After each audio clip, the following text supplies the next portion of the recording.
Good morning भाई। चलो देखते हैं Newton third law. Newton's third law, Newton का तृतीय नियम। Sorry,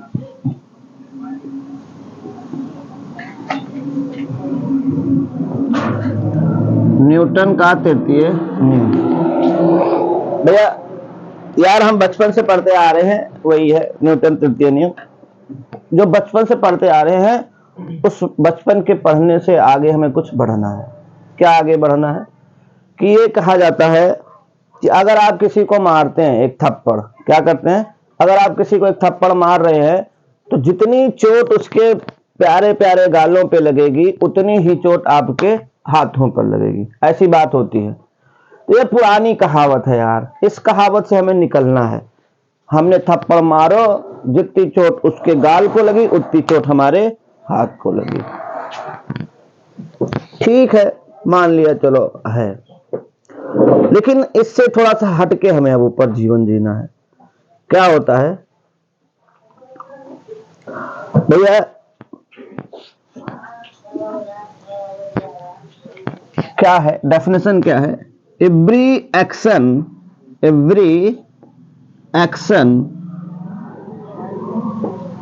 has equal and opposite reaction.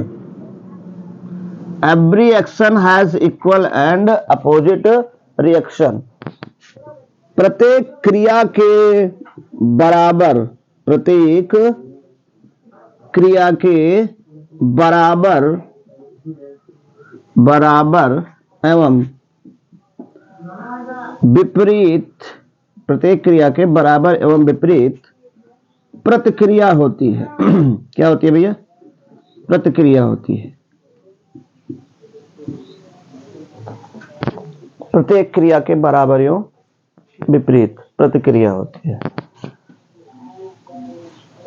तो यहां से एक बात और भी स्पष्ट मिल रहा है, क्रिया होगी तो प्रतिक्रिया होगी, क्रिया होगी तो प्रतिक्रिया होगी। इसका मतलब क्रिया और प्रतिक्रिया दो चीजें हो रही ना भैया, दो चीजें हो रही ना। तो क्रिया का एक बल, प्रतिक्रिया का दूसरा बल, एक्शन का एक फोर्स, रिएक्शन का दूसरा फोर्स। न्यूटन का थर्ड लॉ ही एक ऐसा लॉ है जो हमें बताता है, क्या बताता है, इस पूरे संसार में कोई ऐसा बल नहीं है जो जोड़े में ना हो। इस संसार में कोई ऐसा बल नहीं जो जोड़े में ना हो। इसीलिए तो हमारे गांव देहात में लोग कहते हैं भैया जोड़ी तो ऊपर वाले बनाई के भेजे हैं, ढूंढे के परी कौन कौन कहां है, हमारा जोड़ा तो मिल गया यार है? तुम लोग अपना देख लेना। ठीक, जोड़ा हर किसी का बनाया है भगवान ने, हर किसी का जोड़ा। चाहे वो स्त्री हो तो उसका पुरुष वाला जोड़ा बना दिया है, वो पुरुष है तो स्त्री वाला जोड़ा बना दिया है, फोर्स है तो फोर्स वाला जोड़ा बना दिया गया है। ठीक भैया, इससे हमें कुछ बातें स्पष्ट हो रही हैं। बाबू सुनो गौर से, ये तो जो बाबू वाले होते हैं उनका सोना वाला जोड़ा होता है, बाबू सोना है। ठीक, तो हम यहां पे बात करते हैं नोट में क्या है कि हमने ये देख रखा है फोर्स, क्या देख रखा है, force is exist in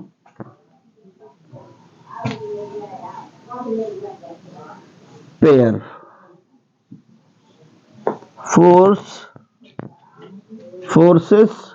force is exist in pair, मतलब बल युग्म में, युग्म मतलब जोड़े में, बल युग्म में उपस्थित होते हैं।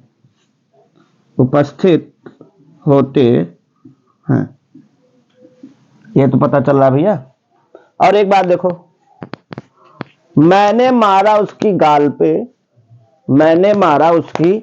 गाल पे और उसके गाल ने मारा मेरे हाथ पे। तो भैया चोट उसको भी लगी, चोट मुझको भी लगी, चोट उसको भी लगी, चोट मुझको भी लगी। तो चोटे चोट तो लगी है ना, मतलब फोर्स जो है, फोर्स का नेचर भी क्या है, सेम है। दूसरी बात क्या पता चली भैया, नेचर ऑफ फोर्स इज, यहां पे एक बात ये देखो, force is exist in pair, pair में फोर्स होगा तो दोनों फोर्स का नेचर भी एक का होगा, ये बात हो रही है। नहीं तो ये कहो एक फोर्स अलग हो, एक फोर्स अलग। Nature of force, nature of force is same. बल समान प्रकृति के हो, बल युग्म, pair of force, nature of force is same. बल जो हैं, जो बल युग्म है, बल युग्म समान प्रकृति के होंगे, समान प्रकृति के होंगे। भैया हो, जो बल युग्म, पहले तो ये पता चला कि बल युग्म होगा, और बल युग्म अगर होगा तो वो क्या होगा, समान प्रकृति का होगा। बल युग्म में उपस्थित होते हैं, force is exist in pair, और nature of pair of forces, nature of pair of forces are same, same बोल सकते हो। तीसरी बात क्या है, एक तो मैंने उसे मारा है, तो मेरा फोर्स उसके गाल पे, और उसके गाल ने मेरे हाथों को मारा है, तो एक फोर्स गाल पे, दूसरा फोर्स हाथ पे। मतलब जो फोर्स होंगे वो क्या होंगे, अलग अलग बॉडी पर।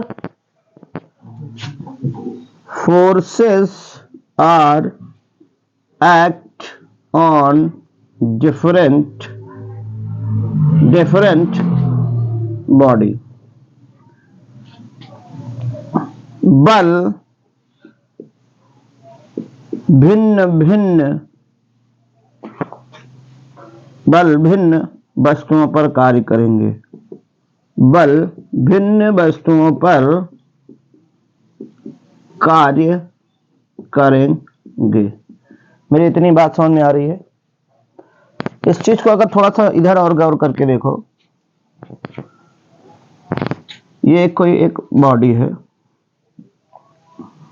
m मास की, अब ये जा नहीं रही है, तो इसका वेट mg नीचे काम कर रहा होगा ना भैया, और इस पर एक नॉर्मल फोर्स ऊपर काम कर रहा होगा, यही तो है ना।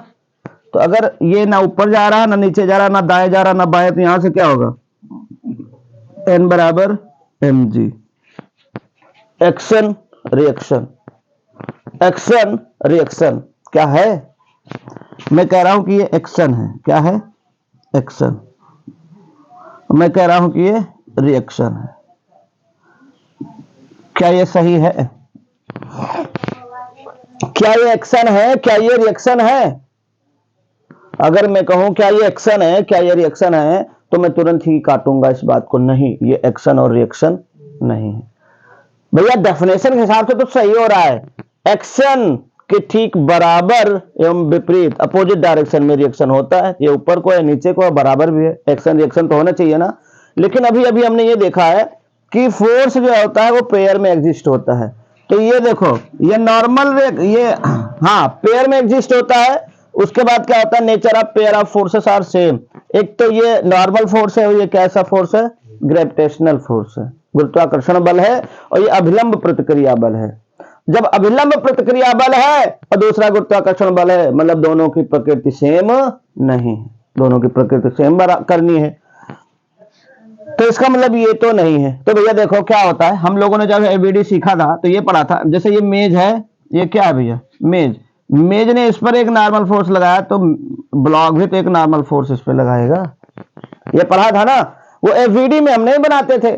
तो देखो ये मेज ने इस पे लगाया और ब्लॉक ने नीचे लगाया, एक्शन रिएक्शन, इक्वल भी होंगे दोनों, और दोनों अपोजिट डायरेक्शन में भी हैं, और दोनों पेयर में भी हैं, और दोनों का स्वभाव भी सेम है।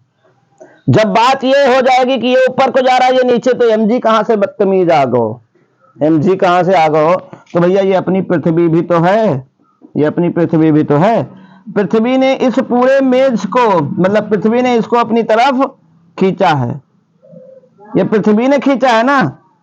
तो हमने पढ़ रखा गुरुत्वाकर्षण बल होता है, ग्रेविटेशनल फोर्स होता है, दो वस्तुओं के बीच में आकर्षण का बल होता है, अट्रैक्शन का फोर्स होता है। तो अर्थ ने इसको mg से खींचा है, ये भी तो इसको अपनी ओर खींचेगा भैया। अब देखो, अब बात ये आती है, ये mg अर्थ ने इसको खींचा तो ये भी अर्थ को अपनी तरफ खींचेगा, लेकिन अर्थ का मास बहुत ज्यादा इसलिए ये खींच नहीं पाता है, और इसका मास होता है, मान लो अगर ये ना होता तो ये गिर जाता। ये भैया ओके ना? अरे भैया जितने फोर्स से अर्थ इसको खींच रही उतने फोर्स से ये इसको भी ऊपर की ओर खींचेगा, क्योंकि प्रकृति में इसी ने बता दिया, न्यूटन थर्ड लॉ ने बता दिया, इस संसार में कोई भी बल है तो वो जोड़े में होगा, अगर जोड़े में नहीं मतलब वो बल नहीं है, पेयर में होगा फोर्स। तो ऑब्जेक्ट को पृथ्वी खींच रही है, पृथ्वी को भी ऑब्जेक्ट खींचेगा, ठीक। इक्वल और अपोजिट रिएक्शन, और फोर्स के नेचर भी सेम, और पेयर में भी जोड़े में भी है। मेरी इतनी बात समझ में आई, मेरी इतनी बात समझ में आई। आज तुम लोग यहां से एक बात गांठ बांध के जाओगे कि हमें आज कुछ पता चला हो या ना पता चला हो, लेकिन दो ही बात पता चली है कि भगवान हमारा जोड़ी बनाए हो एक होने को है। ये हमें आज पता चल गया कि हमारा भी जोड़ी बनाए हैं भगवान कहीं, क्योंकि हर चीज जोड़े में है। भगवान ने कहा जितने फोर्स हैं सब जोड़े में रहेंगे। चलो यार हम जोड़े में हो गए कौन को। जैसे फोर्स जब जोड़े में हो सका था, तो हम तो इंसान है यार, हम तो जोड़े में रहेंगे ही रहेंगे ना, है ना भैया। तो फोर्स जोड़े में है तो हम हो जोड़े में है, हमारो जोड़ा कहूँ है, हमें अब ढूंढे थे। आज से हम पहले जोड़ा ढूंढब, बाद में पढ़ाई करब, है ना भैया। आज से हम जोड़ा ढूंढब, पढ़ाई बाद में करब, ठीक है चलो ढूंढो। उसके बाद क्या है, दोनों का स्वभाव एक होगा। भैया न्यूटन थर्ड लॉ से बहुत कुछ सीखो यार, फिजिक्स से सब कुछ सीखो। कह रहा है दोनों फोर्स का नेचर समान होगा, मतलब तुम्हारा जो जोड़ा होगा वो भी तुम्हारे ही स्वभाव का होना चाहिए। भैया तब है तो अपने गांव देहात में कहा थे कि 36 के गुड़ कितने मिल रहे हैं, 36 के 36 गुड़ मिलाओ। जब 36 के 36 गुड़ मिलेंगे तब है तो नेचर समान होगो, है। इसी सब कुछ यहीं से सीखा है यार, सब फिजिक्स की देन है। फिजिक्स मतलब फिलॉसफी, और फिजिक्स मतलब पूरा ब्रह्मांड। एक बात और भी है, दो अगर एक्शन करोगे तो रिएक्शन होगा। कोई भी देख लो शादीशुदा है तो वो एक्शन करता है, तुरंत रिएक्शन पाता है, ठीक। यहां से हम फिजिक्स के साथ साथ अपनी जो है पर्सनल लाइफ भी सीखते हैं, इतना नोट करो।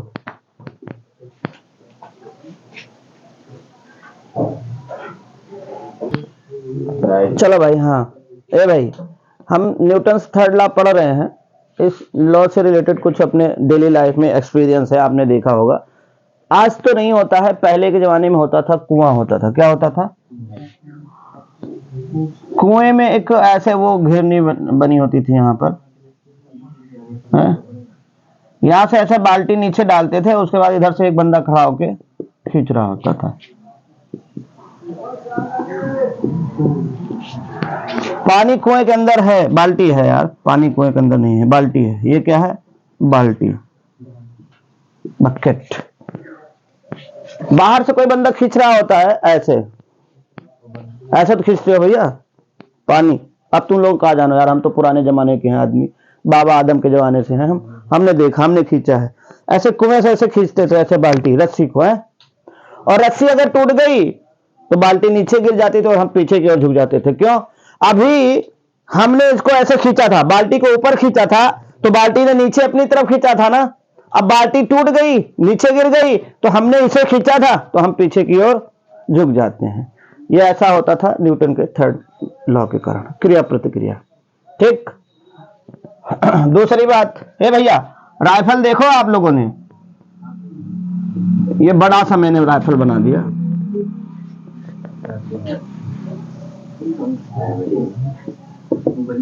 हैं? वो बड़ी वाली जो आती नहीं, बड़ी सिफ्ती बड़ी, वो वाली। अरे मेले वेले में देखा होगा, जो यार 5 रुपया देके गुब्बारे पेश है। क्या होता है भैया, जब इसमें एक बुलेट पड़ी है, क्या पड़ी है, बुलेट पड़ी है, जब हमने इसको ऐसे दबाओ, क्या बोलते हैं इसको भैया, ट्रिगर, घोड़ा, घोड़ा है, हमने ऐसे दबाओ तो बंदूक आगे जाती है, जितने फोर्स से गोली, बंदूक नहीं भाई, गोली, बुलेट, जितने फोर्स से बुलेट आगे जाती है उतने फोर्स से बंदूक भी पीछे आती है। क्रिया प्रतिक्रिया, इसीलिए तो बोलते हैं बंदूक जब चला रहे हो तो पीछे आ जाओ, नहीं तो चोट खा जाओगे। यही तो सीखना होता है मेन बंदूक में। तो जब बुलेट आगे जाती है जिस फोर्स से, उतने ही फोर्स से आपकी गन पीछे आएगी, और जब पीछे आती है उस टाइम पे जो वेलोसिटी होती है ना इसकी गन की, उसकी वेलोसिटी को बोलते हैं रिकॉइल वेलोसिटी है। ठीक, ओके। एक बात ये होगी, दो बात, गोली आगे गई, बंदूक पीछे गई, क्रिया प्रतिक्रिया, बाल्टी टूटी, क्रिया प्रतिक्रिया। एक और है, रॉकेट देखा होगा, रॉकेट भैया, रॉकेट तो देखा ही होगा सबने। रॉकेट जब ऊपर जाता है तो ये जब जलता है, जलने से धुआं जो आता है, धुआं निकलता है, धुआं पृथ्वी पे अटैक करता है। जितने फोर्स से धुआं पृथ्वी पे अटैक करेगा, पृथ्वी उसे उतने ही फोर्स से ऊपर की ओर भेजेगी, ये सर्र से ऊपर निकल जाएगा। ठीक है ना। रॉकेट जितने तेजी के साथ धुआं को नीचे फेंकेगा, क्रिया होगी, उतनी तेजी के साथ ये ऊपर को जाएगा, प्रतिक्रिया होगी। ठीक भैया, है बात क्लियर हो रही ना। एक और बात है, नदी, नाव, ये सब बहुत अच्छी बात है यार, मतलब सुन के अच्छा लगता है। नदी नारे, नाव किनारे, नदी नारे, नाव किनारे, नाव किनारे पे लग गई है, हम उधर से आ रहे थे मझधार से, मैं नहीं यार, कोई नायक था और कोई नायिका थी, वो आ रहे थे, किनारे पे लगी, सबसे पहले तो नायक ने नायिका का हाथ पकड़ा और उसे उतार दिया, उतर गई नायिका, चली गई। नायक जब उतर रहा था तो उसने अपना एक पैर नाव पे रखा और एक आगे रखा, जैसे नायक आगे की ओर गया, नाव पीछे की ओर गई। क्यों? क्रिया प्रतिक्रिया, एक्शन रिएक्शन। ऐसा देखना आप लोग, जाना नदी में इस बार घूमने जाना, आप लोग अपनी अपने नायक या नायिकाओं के साथ जाना, तो नाव का विहार करना, और जब किनारे पे नाव लगे तो देखना तुम कूद रहे हो, तुम आगे की ओर जा रहे हो तो नदी पीछे की ओर किनारे पर। ये सारे के सारे उदाहरण हैं क्रिया प्रतिक्रिया का। एक प्यारा सा उदाहरण और है, एक पेड़ से रस्सी बंधी हुई है, एक पेड़ से रस्सी बंधी हुई है, कहीं कहीं बंधी हुई है, एक रस्सी बंधी हुई है, रस्सी को पकड़ के हम ऐसे नीचे की ओर खींचते हैं। अरे भैया, रस्सी पकड़ के ऊपर को चढ़ते हो ना, तो रस्सी को हम जितने फोर्स से नीचे खींचते हैं उसमें टेंशन आ जाता है, मतलब जितने फोर्स से हमने नीचे खींचा उतने फोर्स से रस्सी हमें ऊपर खींचती है, तभी हम ऊपर चढ़ पाते हैं, नहीं तो चढ़ ना पाए। क्यों चढ़ पाते हैं भैया हम रस्सी से? क्रिया प्रतिक्रिया, एक्शन रिएक्शन। भैया रस्सी को जितने फोर्स से नीचे खींचोगे, रस्सी भी तुमको उतनी फोर्स से ऊपर खींचेगी। इसी को बोलते हैं क्रिया और प्रतिक्रिया का नियम, एक्शन और रिएक्शन। मेरी इतनी बात ओके है, कुछ बातें समझ में आई हैं? ठीक है, फिर इतना नोट करो, फिर आगे बात करते हैं। भाई एक कोई ऑब्जेक्ट है ए जिसका मास है एम ए। क्या है भैया? ये ऑब्जेक्ट है ए जिसका मास है एम ए, ये ऑब्जेक्ट है बी जिसका मास है एम बी। ठीक है, ओके। मान लो ये चल रहा था, किसने से? यू ए, इनिशियल वेलोसिटी इसकी यू ए थी, और ये इधर को चल रहा था, इसकी इनिशियल वेलोसिटी यू बी थी। ठीक है ना भैया? चलते चलते ये भी चल रहा था, ये इधर चल रहा है, ये इधर चल रहा है, चलते चलते दोनों क्या हो रहे हैं? टकरा रहे हैं। चलते चलते ये यहां पे और ये यहां पर मिले भैया, तो जो फोर्स ए ने बी पर लगाया, फोर्स ऑन ए भैया, ए ड्यू टू बी भैया हो, जब ए जाके बी पे टकराएगा तो इसने जितना फोर्स इस पे लगाया होगा उतना ही इसना फोर्स इस पे लगाया होगा, इक्वल और अपोजिट फोर्स लगा होगा ना भैया। ए भैया यहां पे क्या लगा होगा, फोर्स ए, फोर्स लगेगा बी पे, ए ने लगाया होगा। इसको कैसे लिखोगे अगर वेक्टर फॉर्म की बात हो तो, वेक्टर ए पे जो फोर्स लगा बी ने लगाया वही फोर्स होगा बी पे लगेगा, ए लगाएगा, डायरेक्शन अपोजिट होगी, इसलिए हमने यहां पे क्या लगा दिया है, F A B minus F B A. मेरी बात समझना, ये एक्शन रहा होगा तो ये रिएक्शन, भैया ये एक्शन तो ये रिएक्शन, अति बात ओके, ये एक्शन तो ये रिएक्शन।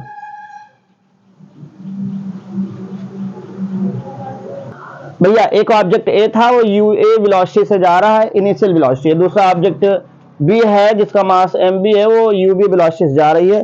जाके मान लो इसकी वेलोसिटी मान लो ज्यादा थी, जाके ये टकराएगा, तो अगर ये टकराएगा तो इसने कुछ फोर्स बी पे लगाया होगा ना भैया, तो बी भी तो इस पे एक फोर्स लगाएगी और दोनों फोर्स इक्वल होंगे, लेकिन अपोजिट डायरेक्शन में। मैंने वेक्टर फॉर्म में लिख दिया है, F A B minus B F A. कोनो डाउट तो नहीं? अब मैं इसको ये भी तो लिख सकता हूं, एम ए लिख सकता हूं ना भैया, फोर्स एफ बराबर एम ए होता है ना, एम ए मान लो ये जा रहा था तो अब इसके बाद इनकी वेलोसिटी क्या हो गई है, इसकी वेलोसिटी हो गई वी ए और इसकी वेलोसिटी हो गई है बी बी। वेलोसिटी अभी हम नहीं बता रहे किस डायरेक्शन में, वो प्लस या माइनस आएगा उससे पता चल जाएगा। ये बता दिया कि इसकी वेलोसिटी बी ए हो गई और इसकी वेलोसिटी बी बी। तो यहां पर acceleration of A equal to, यहां पे क्या लगा है माइनस, इसका मास क्या है M B, acceleration A B. कोई डाउट तो नहीं ना भैया यहां तक? अब एम ए को बाहर ही रहने दो, एम ए को बाहर रहने दो। एक्सीलरेशन को क्या लिख सकते हैं, final minus initial, final minus initial by delta T. अरे भैया एक्सीलरेशन को ये तो लिखते हैं, equal to minus mass of B. Acceleration क्या होगा ये भैया, पहले यू इनिशियल वेलोसिटी यू से आ रहा था, टकराने के बाद वेलोसिटी वी हो गई है, तो एक्सीलरेशन भी तो आया होगा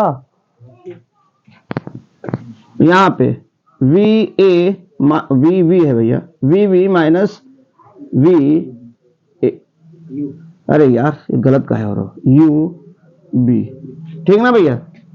और यहां का भी टाइम रहा होगा डेल्टा टी, डेल्टा टी से डेल्टा टी को हटा देते हैं कुछ, देखो भैया यहां से जब दोनों चले तो दोनों के लिए टाइम टी सेम ही तो रहेगा, यहां से अंदर मल्टीप्लाई करो, M A V A minus M A U A, minus से अंदर को minus M B V V minus plus M B U B.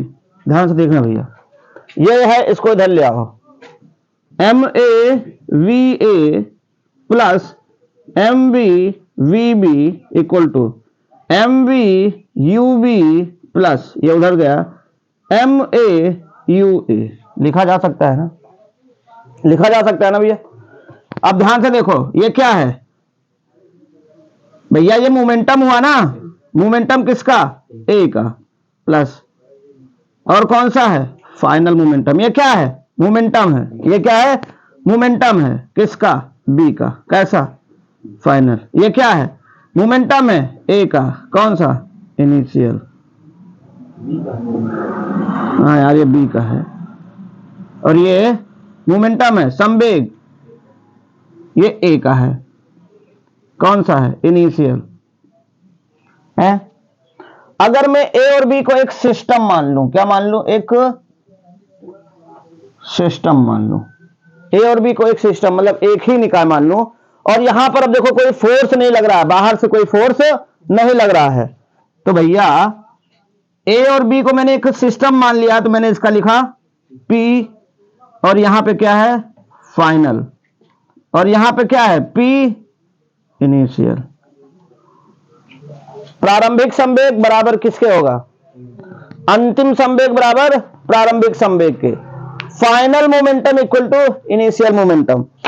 मतलब यदि किसी सिस्टम पर हम कोई एक्सटर्नल फोर्स ना अप्लाई कर रहे हो, तो उस पूरे सिस्टम का जो इनिशियल मोमेंटम है फाइनल मोमेंटम के बराबर होगा। यदि किसी निकाय पर जब कोई बाह्य बल ना लगाया जाए, तो उस निकाय का प्रारंभिक संवेग अंतिम संवेग के बराबर होता है। प्रारंभिक अंतिम के बराबर होता है, इसका मतलब हम इसे यह भी बोल सकते हैं कि जो संवेग होता है वो पूरा का पूरा संरक्षित होता है। क्या होता है, मोमेंटम जो होता है वो कंजर्व्ड होता है। मेरी इतनी बात समझ में आई, ये बात नोट कर लो, इस पे हम न्यूमेरिकल करेंगे। ठीक भैया, अति बात ओके, नोट करो। इसी को हम दूसरे और तरीके से न्यूटन के सेकंड लॉ से देखेंगे। ठीक, चलो।